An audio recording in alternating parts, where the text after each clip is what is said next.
হুগলির বেগমপুরে সোনার দোকানে ডাকাতির আগে ডোমজুড়ে হানা দেয় দুই দুষ্কৃতী।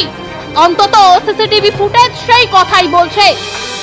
গতকাল দুপুরে হুগলির বেগমপুরে ক্রেতা সেজে দোকানে ঢুকে প্রায় 2.5 লক্ষ টাকার গহনা নিয়ে চম্পট দেয় দুষ্কৃতীরা। এই ঘটনায় চণ্ডীতলা থানায় অভিযোগ দায়ের করেন ওই ব্যবসায়ী। তদন্তে নামে পুলিশ। সিসিটিভি ফুটেজ দেখে চক্ষু চড়ক গাছ তদন্তকারীদের। বেগমপুরের আগে ডোমজুড়ে পরপর 3টি সোনার দোকানে হানা দিয়েছিল ওই দুষ্কৃতীরাই।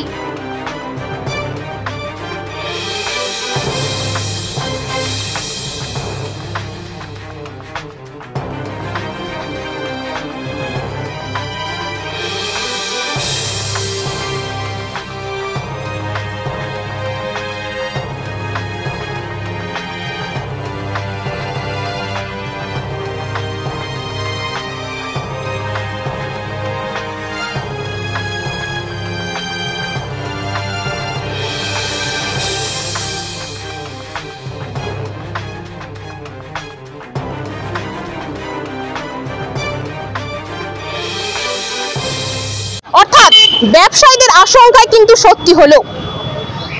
গতকাল ডোমজুড়ে দুপুরবেলা পরপর 3টি সোনার দোকানে কাস্টমার সেজে ওই দুই দুষ্কৃতী হানা দিয়েছিল। তারা রীতিমতো সোনার দোকানে জোর করে গহনা দেখানোর কথা বলছিলেন ব্যবসায়ীদের। এর ফলে ব্যবসায়ীদের কিন্তু সন্দেহ হয়। তারা খবর দেয় ডোমজুড় থানায়, কিন্তু ডোমজুড় থানার পুলিশ যাওয়ার আগেই রীতিমতো চম্পট দেয় ওই দুই দুষ্কৃতী। এরপর হুগলির বেগমপুরে প্রায় ডোমজুড় থেকে কয়েক কিলোমিটার হুগলির বেগমপুর, সেখানে একটি সোনার দোকানে প্রায় কয়েক লক্ষ টাকার সোনা হাতিয়ে চম্পট দেয় তারা। বেগমপুরের সিসিটিভি ফুটেজ আর ডোমজুড়ের সিসিটিভি ফুটেজ দেখে পুলিশ শনাক্ত করে ওই একই দুষ্কৃতী।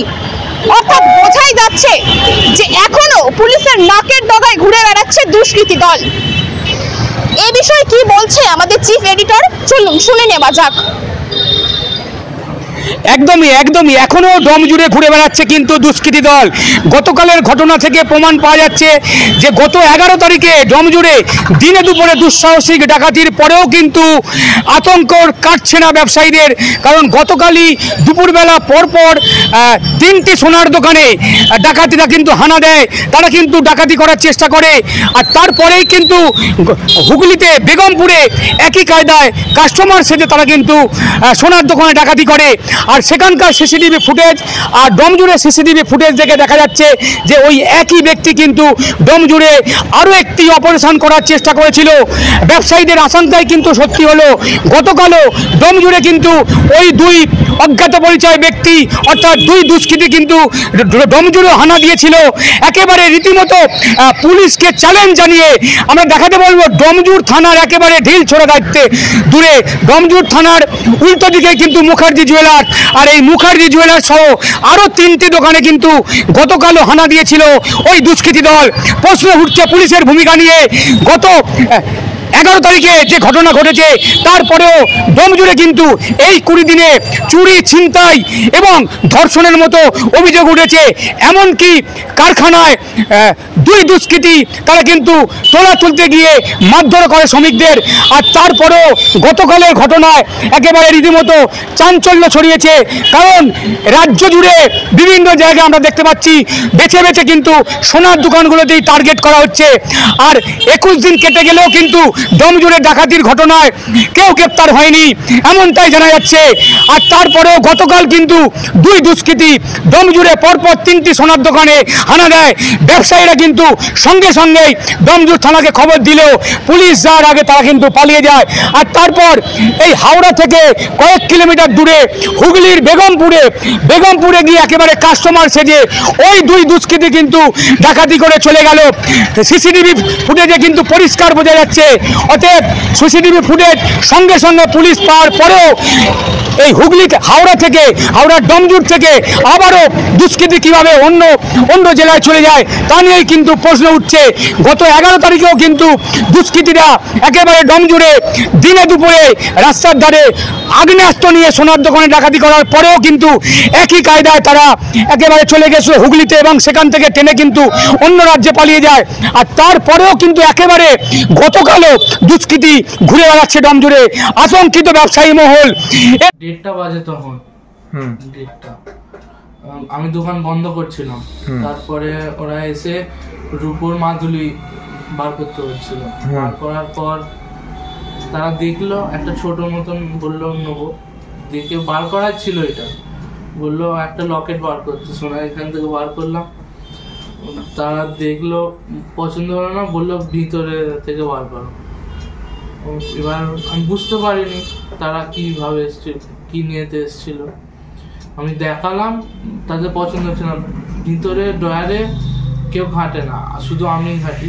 ওনারা হাত দিচ্ছিল, আমি বারণ করছি, শুনছিল না, তাও দেখছিল।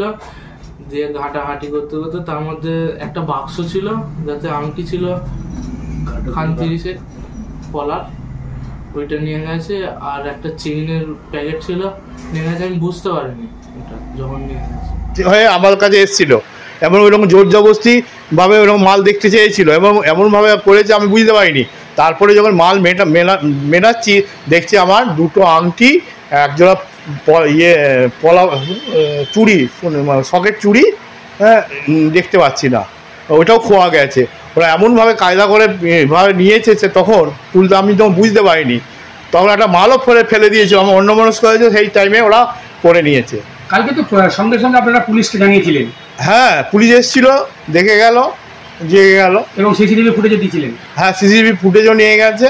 তারপরে তারা হুগলি চণ্ডীতলা একেবারে ট্রেন দেওয়া, দেখুন আমার এখানে, হ্যাঁ, আমাদের এখানে তো 11:45 এরকম, তারপর ট্রেন দেওয়ার পুলিশ বা আমাদের কী বলে, আমাদের ব্যবসায়ী কল্যাণ সমিতি, ওরাও নানা জায়গায় পুরো টহল দিয়েছে, হ্যাঁ, কিন্তু সেরকম তো পাইনি। হঠাৎ করে যখন খবরটা পাচ্ছি, দেখছি 11টা, এই ওদের ওখানে প্রায় 1:30-40-এর মধ্যে ওইরকমভাবে সেমভাবে নিয়ে চুরি করেছে।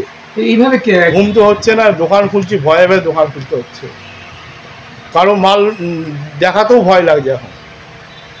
কাস্টমারকে মাল দেখাতে ভয় পাচ্ছে। হ্যাঁ, এখন কাকে কে চিনবো, কে ভালো কাস্টমার, কে দুষ্কৃতী, আমরা বুঝবো কি করে?